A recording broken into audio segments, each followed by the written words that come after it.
The MMA fortune teller. The teller. The teller. The teller. The teller. The teller.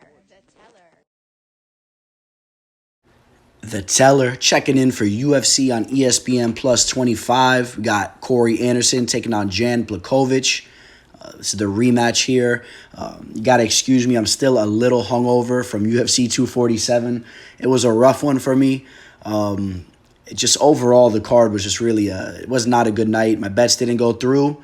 The teller is always transparent with you guys. My bets did not go through. But other than that, I did pick Jon Jones to win the fight, but it was just not a pleasant sight to see. Just to see how the judges robbed Dominic Reyes in that fight. In my opinion, it was easily 3 rounds to 2. I rewatched the fight and all, and I had Reyes winning all those first 3 rounds, 1, 2, and 3. So I really didn't like the way that went. I think that, it's hard to say because, the crowd's fickle. People are going to forget this fight. And if Jones can start to, maintain things and start to string some wins together here, people will forget about this. Or it might be a little bit of a black eye in his career, similarly to the Matt Hamill fight, but I think this one's even worse because the Matt Hamill fight, he was destroying Matt Hamill. But this fight, you ask me, he lost this fight. So we'll see how this leaves an effect on his career. I would like to see an immediate rematch. I think there has to be an immediate rematch. And the more that a lot of MMA figures are coming out saying how they had Dominic Reyes winning the fight, I think that's going to push more towards that angle. Of course, Dana White came out. He said that he had Reyes winning the fight. A lot of big MMA reporters over at MMA Junkie, a lot of the bigger MMA news reporting websites have all came out and said they had Reyes winning the fight. So I don't know how you guys felt about it. Comment below. I'm sure there's a lot of guys that are biased. A lot of Jones fans out there that are going to say he won the fight. But I mean, I was completely unbiased, and I rewatched the fight, and Reyes won the fight. He just the 49-46 scorecard was just absolutely disgusting. I mean, that judge should never judge again. And I've been hearing a little bit of some rumors that there's going to be something that's going to happen to him because, that's a joke. And then overall, throughout the entire card, too, the KGB fight, that wasn't a good look at all. I had her winning that fight pretty convincingly. To me, it seemed like an easy decision, but Andrea Lee loses to Lauren Murphy. That wasn't a good look. And the card was just, I don't know. The Derek Lewis fight, was a little lackluster. Latifi was holding him down and whatnot. So that was kind of boring. I did have Lewis winning that fight. And then Justin Tafa took my guy out, Juan Adams, man. That was very disappointing for me to see. Juan Adams is a guy I've consistently said he's a friend of the show. He hit me up about 20 to 30 minutes after the knockout, so it was a little tough, talking with him and whatnot. He said he let everyone down, and I told him to keep his head up. He definitely needs to work on the boxing, though, man. He needs to get back to the boxing. The wrestling's there. He tried to rush it a little bit, and shout out to Justin Tafa, though. Justin Tafa looked good, so I think Juan Adams will get another shot in the UFC one way or another, so, keep an eye on him moving forward. And what else we got? Oh, yeah, how can we forget? Valentina Shevchenko just dismantled Caitlin Chookagian, took her to the ground, put her in the crucifix, got the TKO. That's one of those types of finishes that's just like Big Brother type style. Just completely outclassed her. That's just not a position you see happen too often in the UFC these days, especially in the male weight divisions. It's a tough position to get caught in nowadays, and it's a very embarrassing way to lose a fight. But still, nevertheless, shout out to Chookagian. She was tough. She tried to come in there and she was game, but she just was not on the level of Valentina. That pretty much sums up the card. A lot of upsets on the undercard. I think 1, 2, 3, 4, 5, 6 in a row, 6 underdogs strung off victory. So it was a very unpredictable fight card. Juan Adams did drop a big parlay for me that I had in the card. I had a 2-fight parlay with him and Derek Lewis. So, it got me pretty bad right there. And, overall, it wasn't a good night for me. But you know how I do it. The teller always bounces back. We'll make this Rio Rancho a very profitable card. So, with that said, let's get right into it. In the first fight of the card, we got Mark De La Rosa taking on Rahulian Pava. This guy Pava is only 24 years old, and he's already had 21 professional fights, or this will be his 21st professional fight. The guy's been around the block. I've liked what I've seen from him ever since he's put his name on the map, fighting on Dana White's Contender Series. He fought in a very entertaining fight against Alan Nascimento. This guy, he's very big for the weight class. I don't know how long he's going to be able to maintain doing the weight cut to go down to 125. I eventually foresee his career being at bantamweight. But in the meantime, he's taking on Mark De La Rosa. Mark De La Rosa has good jiu-jitsu.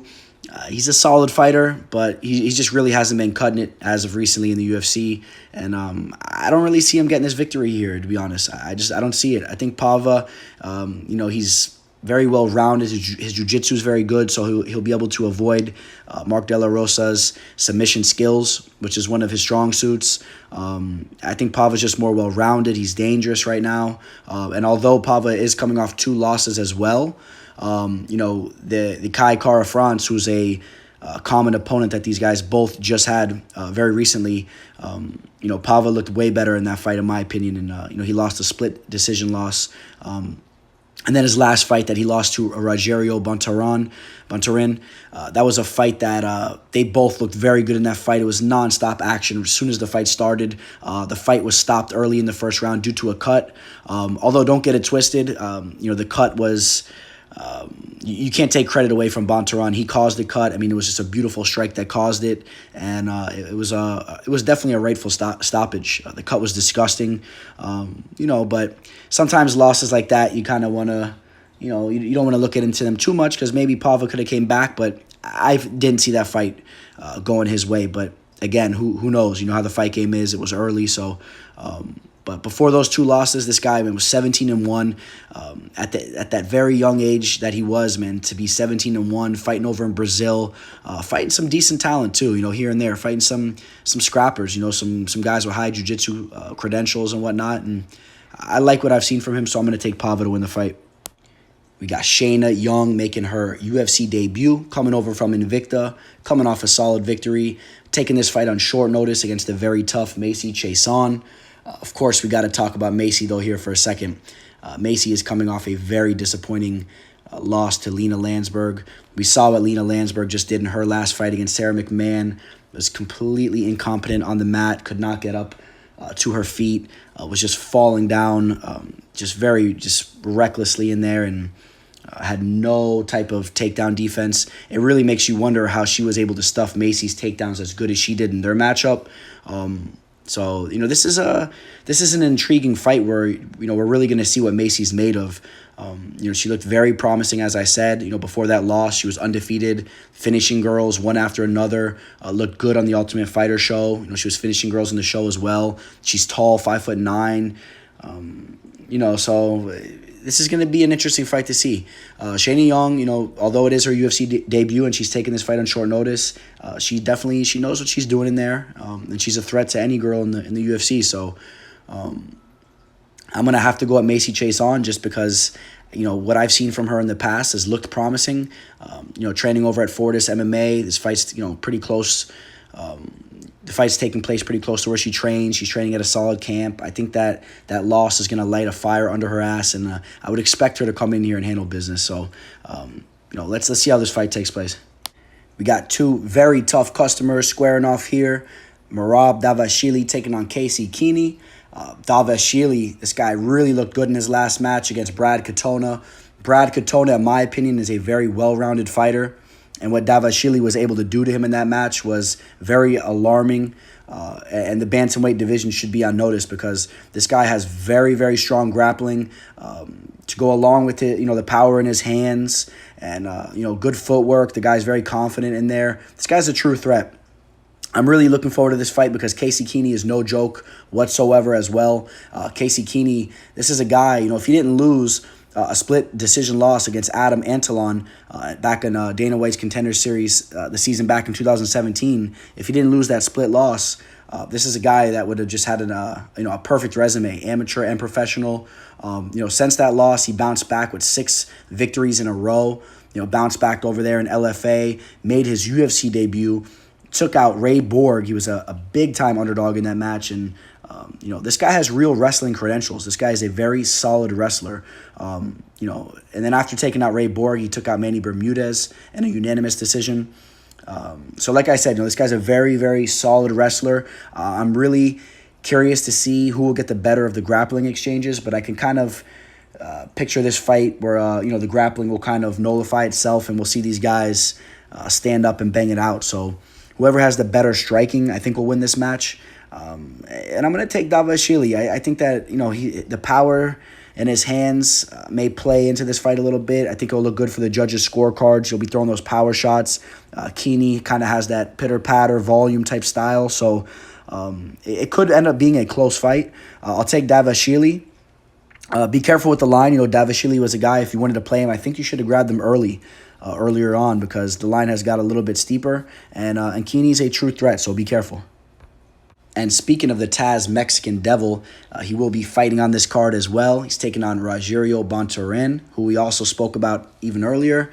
This is an excellent matchup here, in my opinion. Both of these guys bring it. These guys are both dangerous, and they're just non-stop, action-packed type of fighters. So I really think this is going to be one of those fights that could be fight of the night on this card.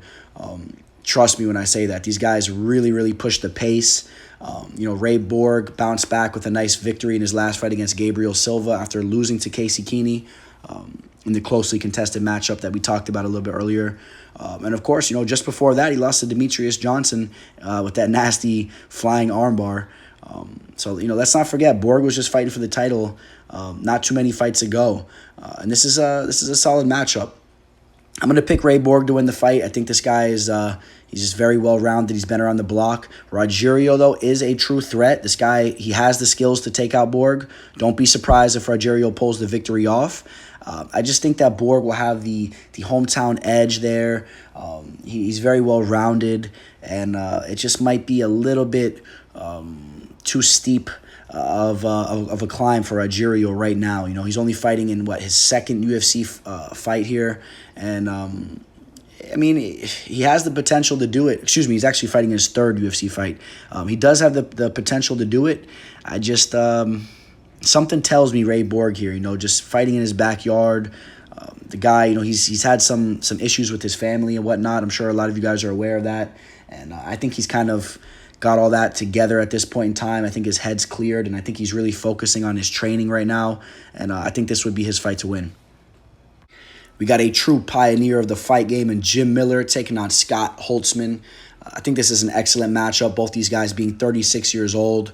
One, and Jim Miller having a lot more mileage on the fighter. Jim Miller has about 44 fights or something, I believe. And then you got a guy in Scott Holtzman who's only had 16 fights. So even though he's 36 years old, he doesn't have a lot of wear and tear on the body. He's a very strong and fit fighter. I really like Holtzman, and I believe if he didn't lose to Nick Lentz, he would have, if he didn't lose that fight, he would have strung off 5 victories in a row. I think he would have really been pushing for a big-name fight. I think this is do or die for Holtzman if he really wants to make one last push towards the top. Cannot afford to lose this fight against Jim Miller. And Jim Miller, need I say any more about Jim Miller? He has absolutely nothing to prove. He is coming off 2 solid victories. He's won 3 of his last 4. A lot of people have slept on him as of recently because he did go on that 4-fight losing skid a while back, back in 2017, 2018. But look at the guys he was losing to, Dustin Poirier, Anthony Pettis, Dan Hooker, Francisco Trinaldo, very solid fighters. Once you lock him in the cage with these guys that are not on the level like Alex White, Jason Gonzalez, Clay Guida, he always shows a very impressive outing. But Scott Holtzman is not Clay Guida, he's not Jason Gonzalez, and he's not Alex White. So this is a very intriguing matchup. I like Holtzman's grappling. He's very strong. I think he can use the power in his hands to maybe stop Miller. But it's a very dangerous fight. I'm gonna go with Holtzman. As I said, he has less mileage on the body. He's a very strong. He's a very an amazing athlete. He's a very strong, imposing physical specimen, and I think this is his fight to win. Although I would never sleep on Jim Miller. Wouldn't be surprised if maybe Holtzman starts to go in for some takedowns and whatnot and gets caught with the sub. Miller is very crafty in there, and Holtzman definitely needs to watch his back, if you catch my drift. We got John the Magician Dodson taking on the Englishman, Nathaniel Wood. This guy, Nathaniel Wood, has been looking very promising. He's been just stringing off victories. He's on about almost like a 10-fight win streak right now. John Dodson's coming off a very tough loss. And when I say tough, it wasn't a good look for him against Peter Yan. Although, he did fare a lot better against Yan than anyone else has as of recently. But he just... he seemed to cower a little bit when Yan was just bringing it to him. I guess he was complaining that he was pulling on his hair and whatnot. I didn't like the way he looked in there. He was getting distracted in the middle of the fight. But of course, Dodson's always game. He's very skilled. He could put anybody out. The thing about Dodson is that he got away for years using his athleticism and his speed, and he's just got older and older. He's 35 years old right now. Creeping up on 36, so he loses a little bit of that speed, and then he doesn't have that real it factor that that he lived off of for years. Then you got a guy in Nathaniel Wood that's only 26 years old. As I said, this guy just doesn't lose. He's looked good. He's taken out some solid fighters. Johnny Eduardo, the Muay Thai specialist, Andre Ewell, Jose Alberto Quinoas, Von Lee a while back.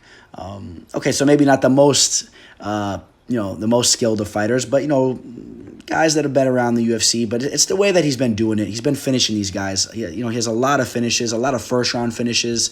The guy's jiu-jitsu is good. His striking is good. He's completely well rounded. And as much as I want to try to pick a dog here for you guys, it's going to be hard for me to pick John Dodson to win this bout. If Dodson can use his footwork and try to make this a little tit-for-tat type of fight, and maybe he has the hometown edge and he pulls off a decision, I can maybe see it happening. But if I'm going to pick a guy to win the fight right now, if I'm going to pick the better fighter who I see winning this fight, I got to go with Nathaniel Wood. He'll be bigger in there. He'll use his jiu-jitsu a little bit. He'll use the grappling a little bit, and he'll continue to show that his striking is absolutely no joke as well. So, got to take Nathaniel Wood to win the fight. I've been a big fan of this guy's for some time now. Tim the Dirty Bird Means. This guy's really just been doing his thing from the get-go. It's not all about wins for this guy. He's a subpar fighter, 500 fighter, but this guy brings it every time. Anytime you lock Tim Means in the cage, he's going to bring the fight. He's going to pressure the opposing fighter. He's going to try to knock him out, and you have to admire that. Now I said he's a 500 fighter, but he's a 500 fighter in the best mixed martial arts organization in the world, so there's no shame in that. And the guys that he does lose to are top-notch fighters as well. So, he's coming off a nice win against Thiago Alves, although Alves is, he's a fighter that has aged over the years, and he's really not in the level, so it's not much of a win, but it was a good bounce-back victory for him after the devastating loss to Nico Price in a fight that he should have easily won, and he was looking very good in that match. Got a little bit overzealous. He pressured Nico too much. Nico hit him with a nasty counterpunch that ended up, I believe it broke his ankle or whatnot, snapped his foot. So he was out for a little bit, but he bounced back, got a victory against Thiago Alves. And now when I say Tim Means is a 500 fighter, don't get it twisted, because on any given Saturday night, he can pull off the victory against anybody. The boxing is there. This guy, like I said, he's going to continue to bring it. So, Tim Means, shout out to Tim Means, man. A pioneer in a lot of ways, in my opinion. So now he's taking on this guy, Daniel Rodriguez, 10-1. He's been on, quite a tear as of recently. He hasn't lost a fight for a good 7 fights or whatnot. So, and in the fight that he lost was a fight against Victor Reina, who's a solid fighter, and that was a split decision loss as well. So this guy has quite the resume. He is making his UFC debut. He did pull off a victory on Dana White's Contender Series over here this past season. And he looked good in that match. So this is a big step up, though. Tim Means is no joke. I expect this fight to take place on the feet. I think that these guys will throw down, use the hands. This will be an entertaining fight. Tim Means will have the hometown edge as well. There's a lot of things that point towards Tim Means' direction right now. I think he's in a good place in his career. After sustaining that injury and coming back, I think he really appreciates being in there, and I think he'll be a little bit more cautious. I still think he'll have, don't get it twisted. I still think he'll have that kill or be killed mentality, but I think he'll be a little bit more cautious, which will be a good thing for him. Try to avoid getting hit with a counter shot. By Rodriguez this Saturday. And I think Tim Means will just outpoint Rodriguez. I don't know if he gets the finish, but I think he'll outpoint him at the very least. And I'll take Tim Means to win the fight. We got another hometown fighter in Lando Vannata. And he's going to be taking on the Hawaiian fighter Yancy Medeiros. I like to call him the Hawaiian Diaz brother. Very similar type of fighting style. Of course, he trains with them here and there. And, very tough, good boxing. And at 32 years old, I think that his game's still been coming around. On the other hand, Lando Vannata, I understand that he's only about to be 28. He's 27 years old. He turns 28 in a couple weeks. But this is a guy that, in my opinion, has really degressed in his career. He's just continuously taking steps backwards. I just really haven't liked what I've seen from him as of recently. The only victory he's even had in the last couple of years was against Marcos Mariano, who is a guy that should have never been in the UFC and only got the opportunity to be in the UFC because Anderson Silva basically had a stipulation with taking on that fight with Israel Adesanya that he had one of his little partners there get on the card because that guy's just not on the level. He basically made Lando Vannata look like Khabib in there with his ground and pound. But as I said, that's all Vannata has done as of recently. Mark Diakese styled on him. Jakar Close controlled the fight in every single way. Tamer styled on him. And then, of course, he did have that surprisingly good fight against Tony Ferguson that he took on short notice, but that's pretty much been it. Of course, he did have the one knockout against John McDessie back in 2016. That was it, and everyone was so high on this guy. I just think that he was overhyped, and I'm going to take the dog here. I'm going to take Yancy Medeiros. I think Medeiros will push the pace upon him. I think Medeiros, he'll use his boxing. He's tough, and I think he'll continuously pressure Lando. Lando doesn't like that. He'll use his footwork to try to move around and try to counter him with a nice shot. If he doesn't get that knockout shot, though, I think that Lando will be worn out. Of course, it's a close fight. It can go either way. A lot of people have Vannata. He's the favorite coming into this fight. I understand that he has the hometown edge. And this isn't necessarily a fight I'm looking to bet, but I'm going to go out on a limb here and say I'm going to say Yancy Medeiros is going to be the tougher fighter, and it's going to help him pull off a victory against Lando. And if Lando loses this fight, I don't know what they're going to do with him. That would only be a 2-fight losing streak, of course, because he did pull off that one fluke victory, or I shouldn't say fluke, but a fake victory, not against a guy that shouldn't have been in the UFC, and I don't know what they're going to do with him. Of course, he did have a couple of draws as well, and Lando's an entertaining fighter. I get it. He's always entertaining to watch, but I guess the reason why I talk about him in kind of a disappointing tone is because I expected a lot more from him. I really did, and he's been a letdown in a couple positions here. So, but this is a good matchup for him. Yancy Medeiros is, he's a guy that's he's gonna sit there and he's gonna trade with him. So he'll give Lando his chance to pull off a flash knockout, maybe get his career back on track. But I'm gonna go with Yancy here, the dog to win the fight. Here we go. We got the highly anticipated UFC debut of the original Chata Tuska, Brok Weaver, the Native American fighter who really made a name for himself on Dana White's Contender Series. I do believe he is fighting out of the Choctaw tribe. That is where he's from. He's part of the Choctaw, I believe. Don't quote me on that. He may be Cherokee. I forget exactly, but I know there's some ruthless, tough Native American tribes that come from that area that he's from. I remember taking a class back in college on Native American Indian tribes. So some of these tribes in this area are ruthless, and this guy really carries that type of energy over with him into the octagon. We saw him on Dana White's Contender Series. The way that he came out to the fight, he was an underdog coming in. In no shape or form did Brok see himself being an underdog in that fight. I mean, he was walking out, getting the entire crowd pumped up for the fight. The energy this guy brings, he's talking the entire fight. He has great cardio, and that's all good, But let's talk about his actual fighting skills, his kickboxing, his jiu-jitsu. Definitely needs some work. It needs some work. He's 28 years old. If he's going to take his career to that next level, he needs to keep progressing with his striking. As far as his toughness goes and his cardio, that's there for sure. That's there. I definitely could see that and from what I've seen from him on tape. I like who the UFC is matching him up with in this fight here against an opponent in Rodrigo Vargas, the Mexican fighter fighting out of Mexico City. A little bit older, doesn't have too many notable victories on his resume, coming off a loss to Alex da Silva. This is Brok's fight to win, I think. I really do. I think that I think people are going to be hyped up for him, and a lot of people are going to tune in when he watches, and the UFC's trying to market this guy a little bit. But, when you have a guy like this that hasn't really been proven on a consistent level, you got to be careful with a money line like that when you're in the upper minus 200s, almost minus 300.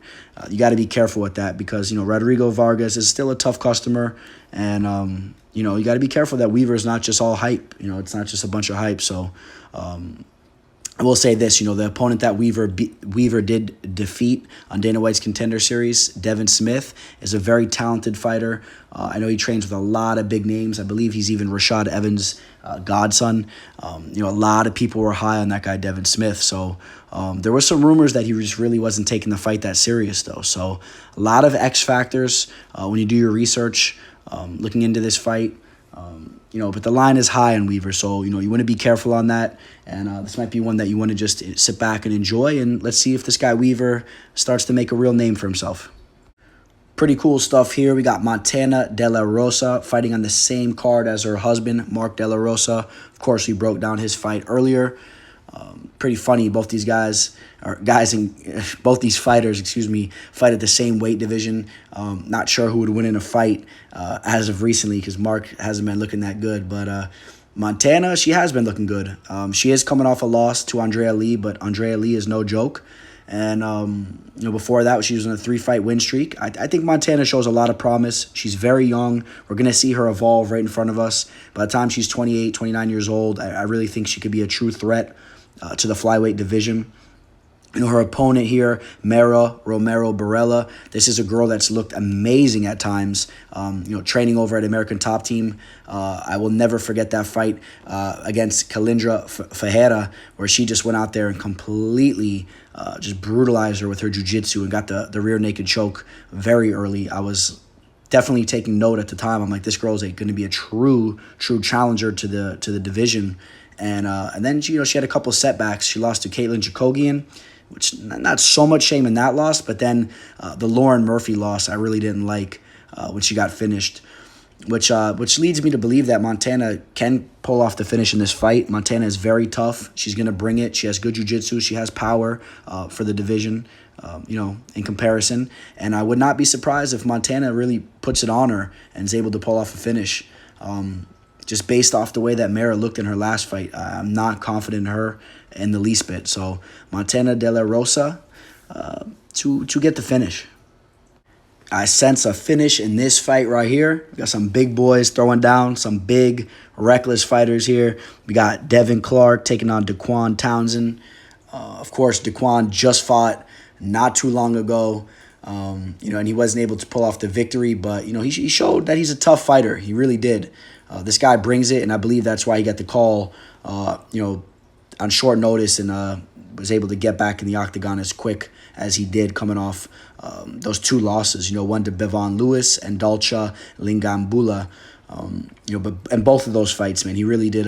He put up a tough fight. So Devin Clark, this is a guy that has been finished quite a few times himself. He's coming off a loss, a guillotine choke. Of course, the Rakic finish was nasty. John Błachowicz got the finish over him as well.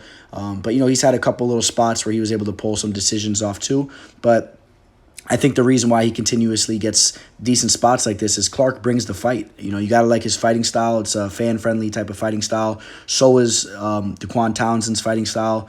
I think that's exactly why they matched them up here. As far as the line goes, you got to be careful with these heavy hitters like this because anything could happen. Do not be surprised if Dequan catches him with something. This guy's...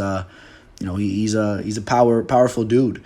Kind of reminds me of one of those types of dudes that's like strapping up his boots, getting ready to put a full day in over at UPS, and then getting a little scrap out back with a coworker before he heads back to the house. So Dequan Townsend, he's entertaining. He's a tough dude. So don't sleep on him.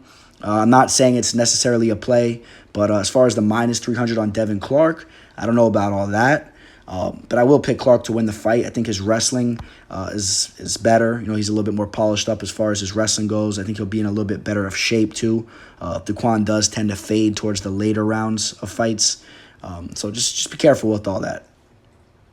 We got an epic stylistic matchup here in the co-main event of the card. We got Diego, the Nightmare Sanchez, taking on Michel Pereira. We already know that this fight's going one of two ways. Either Diego Sanchez is going to grind Michel out. He's going to put that pace on him. And then later rounds, he's going to continuously get takedowns and just brutalize Michel with the ground and pound, work the body, and make it an easy night for the judges to pick the heavy fan favorite in Diego Sanchez. Or Michel Pereira is going to hit Diego with the spinning front backside 360 cartwheel kick elbow to the side of his temple and put Diego to sleep. Because that's what Michel Pereira is known for. So yeah, this is a tricky fight to call. I'm gonna take the underdog, the hometown hero, in Diego, the Nightmare Sanchez. I've always been a big fan of his, and I think that Michel doesn't get that flashy knockout in this fight. I think he doesn't get it, and I think that with the hometown edge and Diego's pace and his wrestling abilities, I think he's able to pull this fight off. So shout out to Diego, a true legend of the game, and I hope he gets a nice victory here. We've made it to the main event. I know you guys are all highly anticipating this matchup between Corey Anderson and John Błachowicz, the highly anticipated rematch. Obviously, you sense a little sarcasm in my voice, but it's a fight that needed to be put together. I don't know if it necessarily needed to be on a main event slot. We're going to get into this breakdown real quick, but before I do that, you guys, for those of you guys that have not subscribed yet, please do hit that sub button, hit the like button. If you guys haven't followed me over at Instagram yet, catch me at MMA Fortune Teller _ It's always highly appreciated when you guys help me out pushing what I'm doing over here and getting this some notoriety. So with that being said, we'll get right back to this fight. As I said, this fight does have title implications. It's not guaranteed, but the winner of this fight is going to be right up in the mix for a title shot, depending on what happens with Jon Jones and Dominic Reyes, if they're going to run that fight back. I think they should, being the fact that Dominic Reyes won the fight. I mean, how do you not run that fight back? Obviously, there's some mixed views on it. We'll have to see what happens with that whole situation. But the winner of this fight will be in the driver's seat to be right up there for a title shot, if not next after that rematch, or at the very least there'd be one more fight away from a title shot, in my opinion. John Błachowicz has really had a resurgence in his career. He's won 6 of his last 7 fights. He had that one setback against Thiago Santos. Thiago Santos has been on a tear as well, though, so no real shame in that loss, and that was an excellent fight. Of course, Thiago Santos, a lot of people had him beating Jones too. I didn't think he beat Jones, but had a very impressive performance, and if he didn't tear his knee, he probably would have had a real shot at winning that fight. But nevertheless, I'm sure some of you guys aren't going to be happy that I'm hating on Jones, but I called it. I called it a while ago. I said that Jones would not win, all of his next 4 to 5 fights, and he lost that fight last weekend. So, of course, the judges did say he won. So, that being said, just keep an eye on Jones, because he's gonna be fighting some real killers coming up. He's either gonna have that rematch with Reyes. Eventually down the line, he might be matched up with Rakic. Rakic has to get a victory, but you got guys like Volkan Ozdemir. Wait till you see the lines the next time that Jon Jones fights, because he's not the same fighter. You got to question the PEDs. There's just something different about him, in my opinion. You know, he's taking the fight game so serious, but he's looking worse than he's ever looked before. And that's a whole nother subject that I can go in on, and I'll probably do a video up on that whole situation sometime in the near future, so stay tuned. But back to this fight, you know, these guys, they fought a while back. I believe it was back in 2015, the end of 2015. And Corey Anderson did get the better of John Błachowicz. But as I said, John Błachowicz has really had a resurgence in his career. And if he can get this victory here, I mean, this is a guy that would have won 7 of his last 8 matches, has been taking out a lot of big names, guys like Jared Cannonier, Jimmy Manoa, Nikita Krylov, Luke Rockhold, Jacare Souza. You know, this would be a big win for John. So Corey Anderson as well. You know, he just took out Johnny Walker. That was a fight that the only reason why that fight was even entertaining was because Johnny Walker brought the fight to Corey Anderson. Yeah, Corey looked good with his hands, but you know what Corey Anderson is. He's a decision fighter. He pushes the pace. He has good cardio, good wrestling, and that's what he does. I'm going to go with John Błachowicz to win the rematch. I think he's looked very good as of recently. I think that he could work the body, throw some nice body kicks. And the fight, it's a hard fight to call. It's definitely a hard fight to call. And I know a lot of you guys are pushing towards the Corey Anderson side. I'm going to take the dog and John Błachowicz. I want to see here if he could rise to the occasion and pull this fight off. I think he'll be highly motivated for this fight, being that he's already lost and he has a lot to gain with a win here. So, although, you know, Corey Anderson has looked good, you know, he's on a 4-fight win streak, and I get it. I get why a lot of people have Corey to win the fight. He's younger. He's looking good. But I'm going to take the dog here. Not saying it's a bet at all, but I'm going to go with the dog and John Błachowicz to win this fight. So that's going to wrap up the card, guys. Thanks, as always, for tuning in. Please hit that subscribe button as you exit this video. It's always highly appreciated. And you guys all enjoy the fights. This card is not the most exciting card, but we got some big cards coming up in the near future. So make sure you guys tune back in for some excellent fight breakdown videos. It's always highly, highly appreciated. And on that note, MMA signing out. The teller.